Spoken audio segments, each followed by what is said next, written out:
Welcome to Joy property guide. मेरा नाम Joy Gopal Das.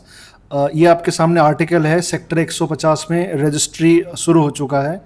ये एक बिग रिलीफ है उन सारे कस्टमर्स के लिए जो ऑलमोस्ट 5-7 साल से सेक्टर 150 में प्रोजेक्ट में इन्वेस्ट किए और प्रोजेक्ट तैयार होने के बाद भी रजिस्ट्री उनके सोसाइटी में नहीं हो रहा था।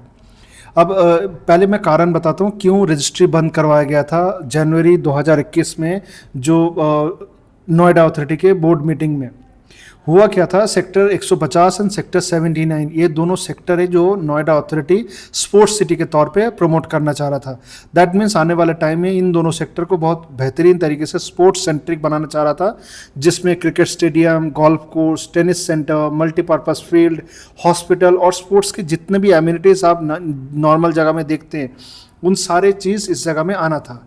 अब हुआ क्या, डेवलपर को दो कंडीशंस पे ज़मीन मिला। एक तो इनमें price compare to other sector थोड़ा कम रखा गया, फ्लोर एरिया रेशियो रखा दूसरा गया, इनको स्पोर्ट्स सेंट्रिक टाउनशिप है, सीधे दैट तौर पे मींस आप इस जगह में नोएडा में कोई भी फ्लैट ला सकते हैं। अब मान लीजिए कोई गोल्फ कोर्स है, गोल्फ कोर्स की तरफ फ्लैट होगा तो बाय डिफॉल्ट वो बेहतर दिखेगा। मींस 1 एकड़ जमीन में नोएडा में जहाँ पे 120 से लेके 140 फ्लैट बनते हैं, सेक्टर 150 में जनरली आपके फ्लैट के जो नंबर्स होंगे समवेयर बिटवीन 80 to 90, तो दैट मीन्स ऑलमोस्ट आधा नंबर्स हैं।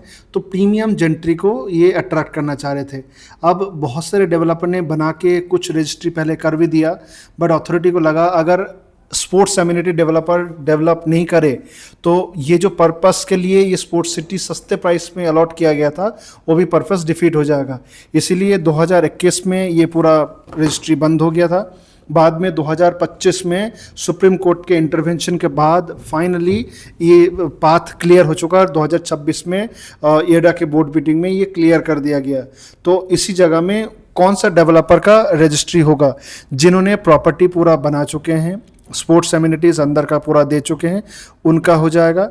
अब मान लीजिए किसी डेवलपर में कुछ बकाया है तो बकाया में कुछ सर्टेन परसेंटेज अभी देना पड़ेगा, बाकी पेमेंट देने के लिए 3 साल का समय उनको मिल जाएगा। कंडीशनल रजिस्ट्री का ये प्रोविजंस रखा गया है। इसमें आज के दिन में मेनली गोदरेज का जो नेस्ट है उसमें आपका रजिस्ट्री मिल जाएगा, एटीएस के जो प्रॉपर्टी उसमें रजिस्ट्री मिल जाएगा, एस की जो पार्क है उसमें भी आ जाएगा।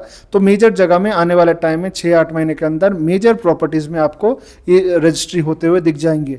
और ये एक बहुत बड़ा पॉजिटिव न्यूज़ है जो सेक्टर 150 में 50 के अलावा सेक्टर 79 और बाकी सेक्टरों में उनमें भी रजिस्ट्री शुरू हो जाएगा।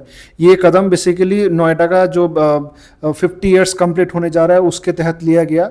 इनके अलावा 2 बड़े न्यूज़ और आए हुए हैं। नोएडा के जो बजट है वो समवेयर बिटवीन 10,004 करोड़ के आसपास अलॉट कर दिया गया, जिनमें इनका एक्सपेक्टेशंस जो इनकम के तौर पे जो प्राप्ति का सोच रहे हैं वो 2,290 करोड़ का टारगेट रखे हुए उन्होंने।